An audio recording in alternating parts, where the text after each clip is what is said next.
In this video, I will show you how to solve the problem with low fuel rail pressure. I will show you what symptoms this kind of issue generates, how to remove the sensor responsible for this ailment, how to try to fix or replace it, and how to put everything back together. I will also tell you what to do if the problem isn't caused by the sensor itself. Let's get to work.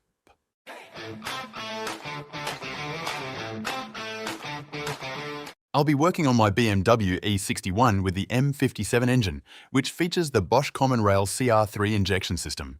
So the repair will look exactly the same for many other models you see on the screen right now. If your engine's RPMs are fluctuating, especially in neutral, or if it's even worse and you already have trouble starting it, or if on top of that a low fuel rail pressure error pops up during scanning, causing the car to have less power, I'm about to show you what to do about it. First, I remove the engine acoustic cover to make some room to work. Our sensor is very easily accessible, and this is going to be one of the easiest repairs. First, I remove the plug and check if by any chance none of the wires are broken or cracked. I also check inside to make sure none of the pins have slipped out, bent, or been damaged in any other way. If everything is okay, I put some paper towel under the sensor so nothing leaks deeper into the engine, because otherwise it will stink for a long time.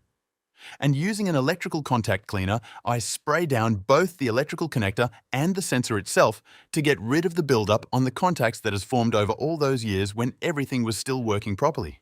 This is the step we start with because the cleaner also needs a moment for the excess to evaporate.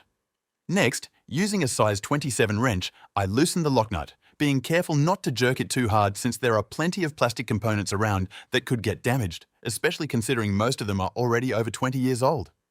As soon as you loosen the nut, you can unscrew it all the way with your fingers without any problems. I pull the sensor out of the fuel rail, and before we replace it, since a new sensor is quite expensive, we'll try to fix it first, because the membrane inside might have simply gotten dirty from poor quality fuel and is giving incorrect readings as a result. I'll clean the sensor now using brake cleaner, which dissolves greasy deposits very well, evaporates quickly, and is safe for the membrane inside. In addition, isopropyl alcohol or contact cleaner will also work, but any other products or sticking anything inside is a bad idea and can end up irreversibly damaging the sensor.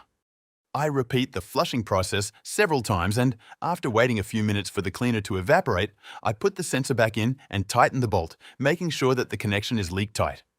I snap the power plug back into place and check if the repair brought the desired result. In my case, unfortunately, cleaning alone didn't solve the problem. The same errors still pop up during scanning, which is why I will replace this sensor with a new one carrying the exact same part numbers. A new sensor costs around $350, so I bought a used OE sensor that was previously tested in another car, because aftermarket replacements usually won't work out. After swapping it out, tightening the bolt, and connecting the power, a quick test to see if everything is working as it should now. And in this case, complete success. The problem in my car is solved. However, if it turns out that the replacement didn't bring the desired result for you, there is one more reason why the pressure might not be right, and that is the pressure regulating valve. Our pressure sensor is located on one end of the fuel rail, and at the other end is the regulating valve. Inside such a valve, metal shavings, for instance, or dirt from an old fuel filter could have gotten stuck, which can ultimately cause the flow to be insufficient. You can take this valve apart and clean it, but I'll tell you all about that repair in a separate video. If you liked this video, make sure to check out my video about 7 reasons why your car might end up in a scrapyard prematurely.